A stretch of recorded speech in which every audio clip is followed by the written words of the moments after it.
So here I have the by Terry Hyaluronic Hydra foundation. I've been testing it out for the past 2 months. I wanted to give you the pros and the cons of this foundation and also talk about how it performs on my oily acne prone skin. So let's get right into it. So I bought this foundation through the by Terry website. This foundation comes directly from France. I mean, what?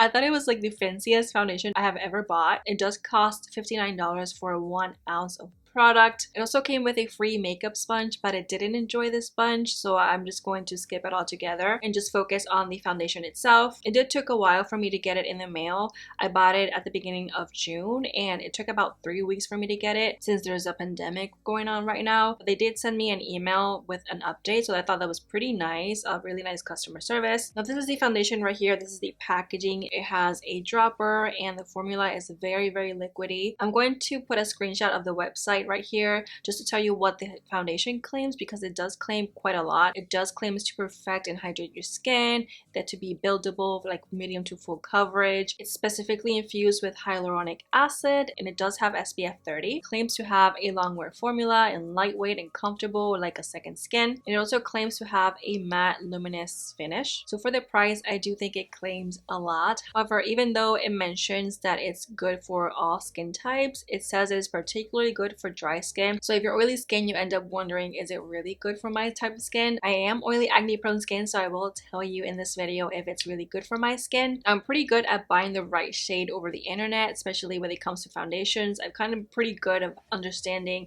what the picture looks like and what it would be a good shade match for myself. However, this is not like the perfect shade for me, and I think it's because it only has 15 shades. When I look at the website, it only has 5 shades for each undertone. So they have 5 shades for cool, 5 shades for neutral, and 5 shades for warm undertones. So there's nothing for really dark skin tones. I'm actually medium skin tone and I did get a little tan, so this is how light the foundation looks like. I was able to work it with some bronzer and stuff, and I did notice that it does oxidize at least half a shade. At the beginning I wasn't too sure if it oxidized, but I did do a swatch comparison just to show you how it does oxidize, and I think it oxidized like half a shade. So I still feel like they should release more shades. Now when it comes to the formula itself, it is very lightweight, it is very runny, it does have quite a scent. It has like a floral scent, which I'm not a fan of. So if you're very sensitive to scents, I do think this will bother you. I don't think that the scent does linger during the day, like it goes away. Now when it comes to the finish, this is what I'm wearing right now. I do feel like it's a matte luminous finish and I really love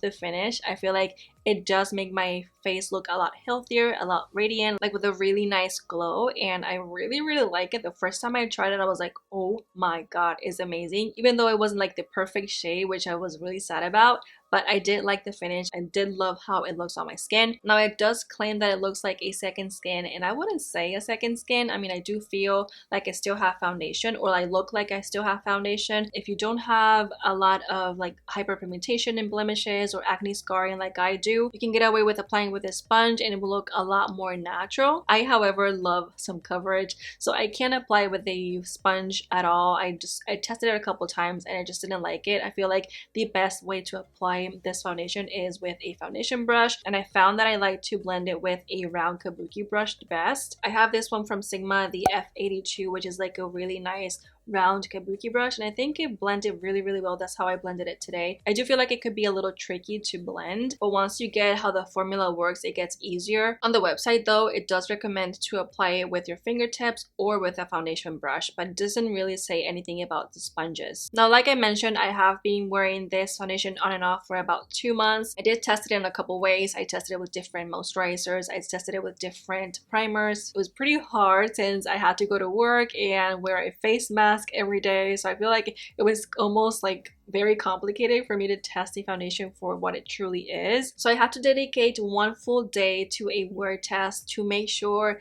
that everything that I've thought about this foundation during my work days, it's true. Now side note, even though it says it's particularly good with dry skin, I do still feel like it clings to dry patches. I have oily skin, but I also am acne prone, and sometimes if I get a pimple here and there and it's healing, it kind of like clings to that like dry patch around.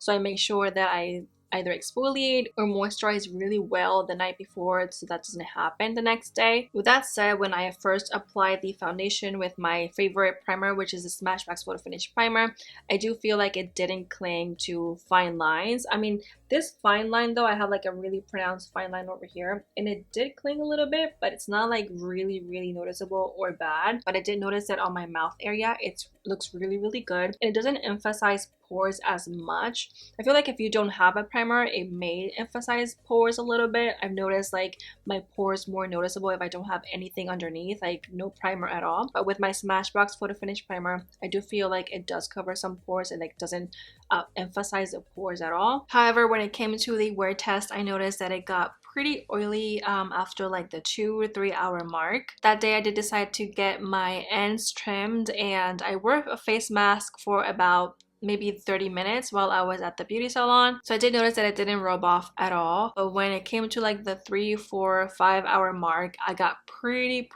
oily, and I didn't really like it. It wasn't even just dewy, it was pretty oily. So it made me realize that it's not great for oily skin girls. I did blot with the Blendiful, the small Blendiful, and I decided to pat pretty nicely or blot pretty nicely.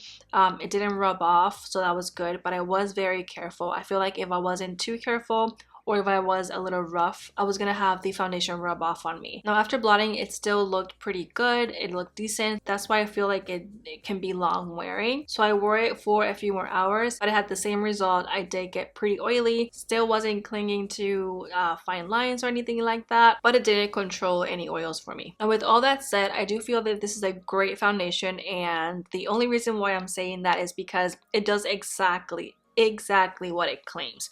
It does claim to have a really nice finish, like a matte luminous finish, and you can see that in the video. It also claims to be very lightweight and have a really nice medium to full coverage, and I also feel like that's proven here. It does make your skin look very healthy and very glowy, so everything that it claims does. So you have to take it for what it is, you know. Now it doesn't claim that is great for oily skin types. It does say for all skin types, but if you keep reading on the website, it does say that it's particularly great for dry skin, and I don't have dry skin. So overall, I feel like this foundation is good for people that already have healthy or good skin, and if you're normal skin. However, let me know if you're still willing to try this foundation, and if you've tried it before, let me know in the comment section below what you think about it. Don't forget to check the description box below because I did listed some of my foundation shades, so just so you can have a reference or comparison of what this foundation looks like against all of my other foundations. And if you're new here, don't forget to subscribe and hit that notification bell. That way you get notified when I upload.